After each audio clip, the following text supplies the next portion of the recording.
এতে আমরা দেখব কিভাবে জিপি বা গ্রেড পয়েন্ট বের করতে হয়। তো গ্রেড পয়েন্ট বের করা 200 এর মধ্যে যা 100 এর মধ্যেও ঠিক তাই, অর্থাৎ আমরা গ্রেড পয়েন্ট একই রকম, অর্থাৎ এ প্লাস পেলে 200 এর মধ্যে যা এ প্লাস সেটাও 5, 100 এর মধ্যে এ প্লাস সেটাও 5, অর্থাৎ গ্রেড পয়েন্ট একই রকম, অর্থাৎ এ প্লাস পেলে 5, এ পেলে 4, এ মাইনাস পেলে 3.5, বি পেলে 3, সি পেলে 2, ডি পেলে 1 আর এফ পেলে 0। তো আমরা যেখানে গ্রেড পয়েন্ট বের করতে হবে সেই সেলে ক্লিক করতে হবে। তারপর আমাদের গ্রেড পয়েন্ট বের করার জন্য উপরে উল্লেখিত সূত্রটি লিখতে হবে, ফর্মুলাটি লিখতে হবে, যেটা আমরা এখানে অ্যাড করে দিয়েছি আপনার সুবিধার জন্য। অর্থাৎ লিখতে হবে ইফ, তারপর ব্রেকেট দিতে হবে, যে জায়গায় লেটার গ্রেডটি আপনি লিখবেন, যেমন এখানে F3 তে লিখেছি আমরা, তারপর F4, F5, F6, F7 এ এভাবে ইফ F3 যদি সমান সমান দিতে হবে, F3 সমান সমান গ্রেডটাকে কোটেশনের ভিতরে লিখতে হবে, যে if F3 equal to quotation A plus হয়, কমা দিতে হবে, তারপর পয়েন্টটা লিখতে হবে 5। তাহলে যদি গ্রেড A প্লাস হয় তাহলে পয়েন্ট হবে 5। নতুন আর্গুমেন্ট শুরু করার জন্য আবার কমা দিয়ে ইফ দিয়ে আবার আর্গুমেন্ট সেম ভাবে লিখে যেতে হবে। অর্থাৎ যদি গ্রেড এ হয় তাহলে পয়েন্ট হবে 4, গ্রেড যদি এ মাইনাস হয় পয়েন্ট হবে 3.5, পয়েন্ট যদি বি হয় তাহলে হবে 3, পয়েন্ট যদি সি হয় তাহলে হবে 2, পয়েন্ট যদি গ্রেড যদি ডি হয়, সরি গ্রেড, তো গ্রেড যদি ডি হয় তাহলে পয়েন্ট হবে 1, আর গ্রেড যদি এফ হয় পয়েন্ট হবে 0। আর যতগুলো ইফ থাকবে ততগুলো ব্র্যাকেট দিয়ে ক্লোজ করতে হবে।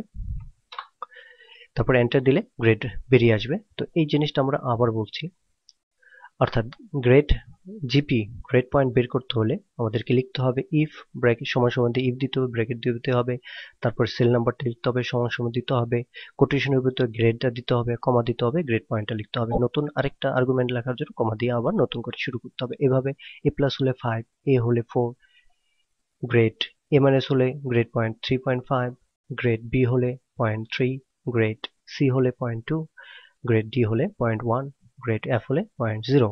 যতগুলো ইফ থাকবে ততগুলো ব্র্যাকেট দিয়ে ক্লোজ করে এন্টার দিতে হবে।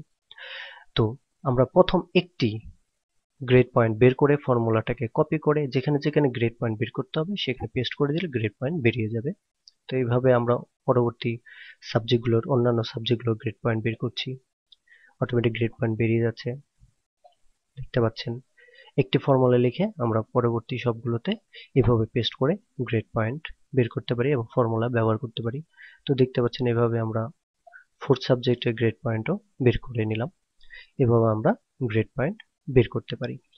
তো আশা করি বুঝতে পেরেছেন কিভাবে আমরা গ্রেড পয়েন্ট বের করব। পরবর্তী লেসনে আমরা ফোর্থ সাবজেক্টের যে অ্যাভাবের উপরে 2 হিসাব করতে হয়, অর্থাৎ যে গ্রেড পয়েন্ট বের হয় অর্থাৎ গ্রেড পয়েন্ট পাই সেটা থেকে 2 মাইনাস করে যে গ্রেড পয়েন্ট হিসাব করতে হয় এবং টোটাল একটা ফাইনাল রেজাল্ট বের করতে হয়, আমরা সেটা দেখব।